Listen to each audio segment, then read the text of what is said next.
¿Qué pasa, forocoche? ¿Qué pasa, forocoche?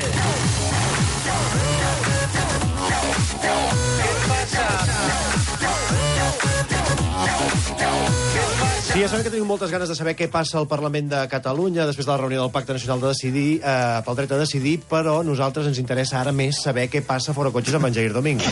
Ja ens perdonareu, eh? M'agrada molt aquest senyor que diu què passa fora cotxes. Sí, se salta la proposició. No se la salta. Li pregunta a fora cotxes, com si fos HAL. Què passa? És una intel·ligència artificial. Què passa, forocoche?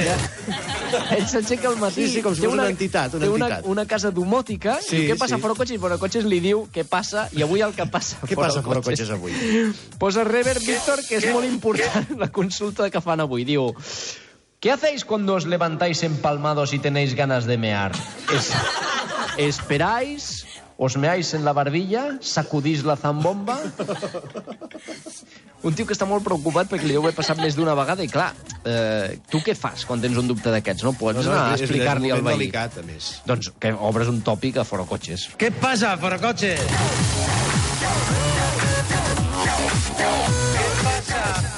Bé, després de passar pel Parlament de Catalunya, demanar-li disculpes a en Jair per interrompre aquesta edició del que passa a fora cotxes, que realment és molt interessant, però de vegades se'ns assolapen les informacions transcendents. Què passa a fora cotxes i què passa quan et lleves erecte, oi? I què passarà diumenge, si acabarem erectes o acabarem desenfocats i pensits. No, tranquils, que no acabarà la secció de fora cotxes Joan Rigol, cosa que seria bastant divertida. A veure, jo crec que poses un discurs de Joan Rigol i el problema que plantejaven a Foro Cotxes desapareix immediatament, eh? S'acaba.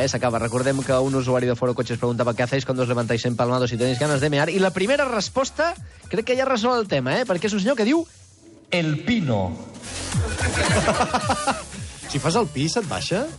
No, però pots pixar des d'allà. Ah, d'acord, molt bé. Pensava que el mateix baixa la sang al cap i se't desinfla el tema. Això ja no ho sé. Crec que tenim prou sang al cap per mantenir dos membres en funcionament, no? Sí. Bueno, en condicions normals... En condicions normals i depèn de quina persona, Per això mateix. Un altre senyor diu: me agacho un poco, empujo la minga hacia abajo y a mear. Quina escena, per favor. És una escena que tant de bo ningú obri la porta en aquell moment, eh?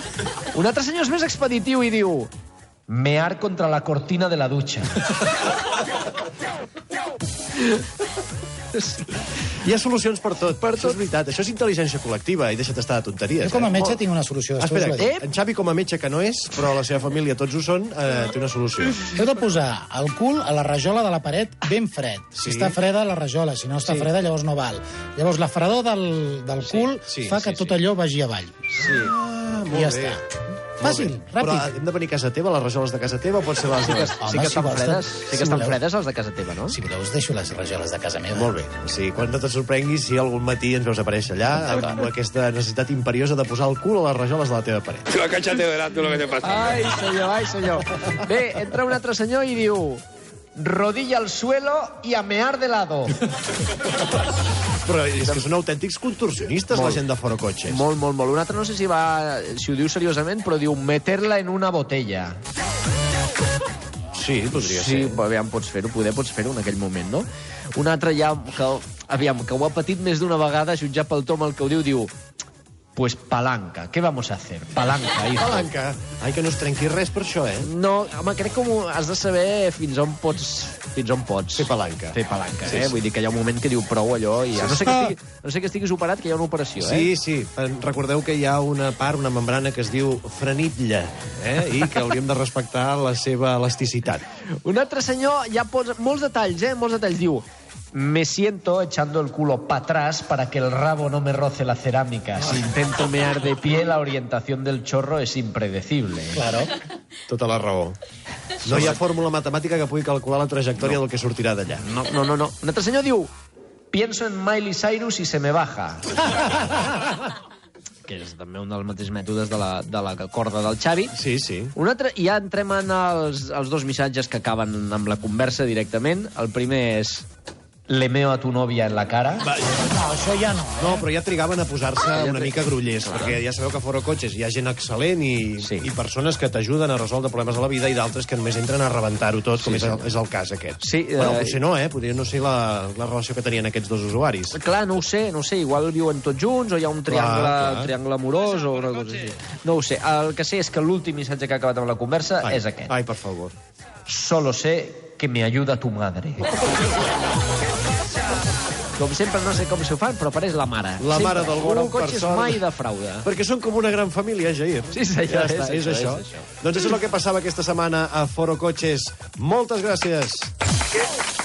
¿Qué pasa? ¿Qué pasa, Forocoches? ¿Qué pasa? ¿Qué pasa? ¿Qué pasa? ¿Qué pasa?